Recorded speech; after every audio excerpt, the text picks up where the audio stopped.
विनोद अपने कैबिन में बैठा ही होता है कि अचानक से उसकी तबीयत बहुत ज्यादा खराब होने लगती है। अरे राज बेटा, मेरी तबीयत बहुत खराब हो रही है, जल्दी मेरी बेटी को कॉल कर दे।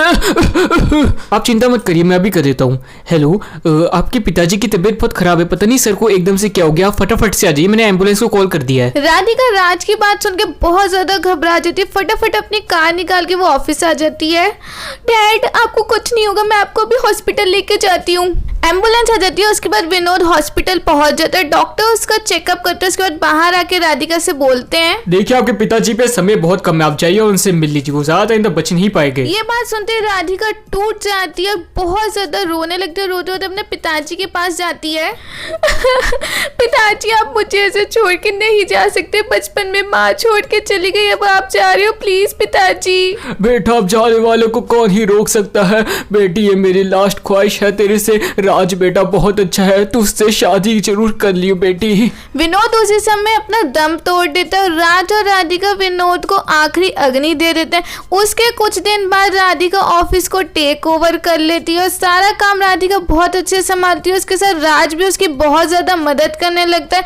एक दिन की बात होती है, राधिका अपने कैबिन में बैठ के बहुत ज्यादा उदास हो जाती है और रोने लगती है। डैड, आप मुझे कहाँ छोड़ के चले गए, मुझे आपकी बहुत याद आती है, आपके बिना मेरे से कुछ अच्छे से संभलता तक नहीं है। राधिका को इस तरह रोता हुआ राज देख लेता है, उसे बहुत बुरा लगता है। वो फटाफट जाके उसके लिए टिश्यू पेपर लेके आता है, उसे टिश्यू पेपर देता है। अरे देखिए, आप रोइए मत, माना सर की याद हमें भी आती है, पर ऐसे दिल छोटा करके क्या ही मिलेगा। चलिए मैं आज आपको आइसक्रीम खिलाता हूँ, पास में ही बहुत बढ़िया आइसक्रीम पार्लर है, बहुत अच्छी देता है वो। पापा बिल्कुल सही कह रहे थे, राज बहुत अच्छा लड़का है, पर पता नहीं वो मुझे पसंद करेगा या नहीं मेरे काले रंग की वजह से, पर मैं उसे बहुत पसंद करती हूँ, अपने दिल की बात बोल ही देती हूँ। अरे राधिका, तो मुझे ऐसी क्यों देख रही हो? अरे आइसक्रीम खाने चलना है नहीं, फटाफट से चलो वरना दुकान बंद हो जाएगी। सुनिए राज, मुझे आपसे कुछ कहना है। दरअसल मैं आपको बहुत पसंद करती हूँ, आपसे प्यार करती हूँ, पर मेरे काले रंग की वजह से मैंने आपसे ये बात आज तक छुपा के रखी है। पिताजी भी ये चाहते थे कि मैं अपने दिल का इजहार कर दूँ। अरे राधिका, ये रंग रूप क्या होता है? मैं भी तुम्हें बहुत पसंद करता हूँ, पर मैं भी तुमसे ना बोल नहीं पा रहा था। राधिका, मैं तुमसे शादी करके ना अपनी फैमिली तुम्हारे को ना गिफ्ट करना चाहता हूँ। अगली सुबह हो जाती है, राज और राधिका मंदिर में जाके दोनों शादी कर लेते हैं। उसके बाद राज राधिका को अपने घर में लेते हैं, पर राज की फैमिली राधिका को देख के मुंह बनाने लगती है। अरे माँ, इससे मिलो, ये आज से मेरी धर्म बीवी है, अब से राधिका ही सबका ध्यान रखेगी, ठीक है ना माँ? अरे राज, ये क्या किया तूने? अरे किस कल्लो माई को ले आया? अरे अपनी जिंदगी तो तूने खराब करी, हमारे पूरे घर की भी कर दी। अरे मम्मी जी सुनिए तो, ये इसकी बॉस की बेटी है, करोड़पति है, हमारे तो भाग खुल गए। रंग रूप छोड़िए, आप अच्छे से बात कीजिए इससे। अच्छा ठीक है, समझ गई। हाँ ठीक, कैसे बात करती हूँ? अरे बेटा, मुझे माफ कर दे। अरे ये रंग रूप क्या होता है? अरे बेटी, तू कलेश को पैर मार, फटाफट से अंदर आ जा। उसके बाद राधिका अपना गृह प्रवेश करके घर के अंदर आ जाती है और अगली सुबह हो जाती है। राधिका नहा धो के आई होती है कि उसकी जेठानी उसके कमरे में आ जाती है। अरे राधिका, तुम्हारा हाथ तो बहुत ही अच्छा लग रहा है, मेरी बड़ी इच्छा थी कि ऐसा डायमंड नेकलेस मेरे पास हो।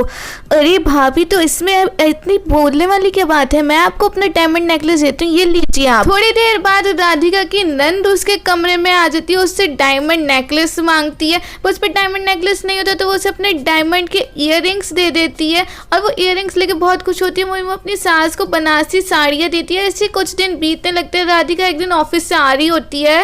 अरे मेरे बेटे ने तो अपनी जिंदगी खराब कर ली। कहाँ मेरा इतना खूबसूरत बेटा, कहाँ ये कल्लो माई पता नहीं कहाँ से आ गई। अरे मम्मी जी, अब कह तो बिल्कुल ही ठीक रही हो, पर क्या फर्क पड़ता है, हमारे तो शौक पूरे कर ही रही है। ये कल्लो देखो ना, इतना महंगा महंगा सामान हमें दिलाती है। ये सारी बात राधिका सुन लेती है, उसे बहुत ज्यादा बुरा लगता है और वो अपने कमरे में रोते रोते आ जाती है, बहुत ज्यादा रोने लगती है।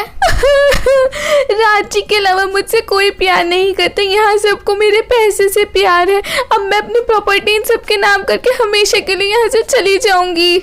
राधिका प्रॉपर्टी के पेपर पर साइन करके प्रॉपर्टी पेपर नीचे लेके आ जाती है, अपनी सास को देते हुए कहती है, ये लीजिए मम्मी जी, आपको मेरे पैसे से ही प्यार है ना, मैंने सारी प्रॉपर्टी आपके नाम कर दी और मैं यहाँ से हमेशा के लिए जा रही हूँ, क्योंकि जिस घर में मेरी इज्जत नहीं है, मेरे पैसे की इज्जत है, मैं वहाँ कभी नहीं रुकूंगी। विमला और साक्षी को अपनी गलती का एहसास हो जाता है, वो राधिका को फटाफट रोकने जाती है। अरे बहू, हमें माफ कर दे, हमसे गलती हो गई, हमने तो तेरा दिल देखा ही नहीं बेटी, हम तो बस पैसों में अंधे हो गए थे, हमें प्लीज बेटा माफ कर दे। हाँ राधिका, मुझे भी माफ कर दो, मैंने पता नहीं क्या क्या बोला तुम्हारे को, तुम्हारे से कितना पैसा लूटा है, मुझे माफ कर दो राधिका। उसके बाद राधिका अपने पूरे फैमिली मेंबर्स को माफ कर देती है और उन सब के साथ खुशी खुशी रहने लगती है।